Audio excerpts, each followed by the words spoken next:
കാസർഗോഡേക്കാണ്. അവിടെ വെള്ളരിക്കുണ്ടിൽ വിദ്യാർത്ഥിയെ പീഡിപ്പിച്ച ഹോസ്റ്റൽ വാർഡൻ അറസ്റ്റിലായി. 42-കാരൻ രാജേഷ് കുട്ടിയെ പീഡിപ്പിച്ചത് ഓണാവധി സമയത്താണ്. സാരംഗ് സുരേഷാണ് വിശദാംശങ്ങളുമായി ചേരുന്നത്. സുരേഷ്, ഹോസ്റ്റലിൽ ഈ ഓണാവധി സമയത്ത് ഈ കുട്ടി മാത്രം വീട്ടിൽ പോയിരുന്നില്ല എന്ന് മനസ്സിലാക്കുന്നു. ആ സമയത്ത് ലൈംഗികാതിക്രമം നടന്നു, അങ്ങനെയല്ലേ?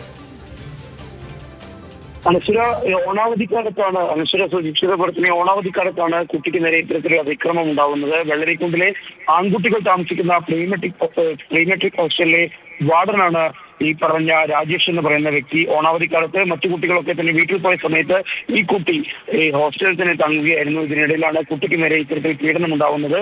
പിന്നീട് സ്കൂൾ തുറന്ന് അവധി കഴിഞ്ഞതിന് ശേഷം കുട്ടി സ്കൂളിൽ പോയ സമയത്ത് അസ്വസ്ഥത പ്രകടിപ്പിച്ചതിനെ തുടർന്ന് കുട്ടിയെ കൗൺസിലിങ്ങിന് വിധേയനാക്കിയിരുന്നു. അപ്പോഴാണ് ഈ വിവരം പുറത്തു വരുന്നത്.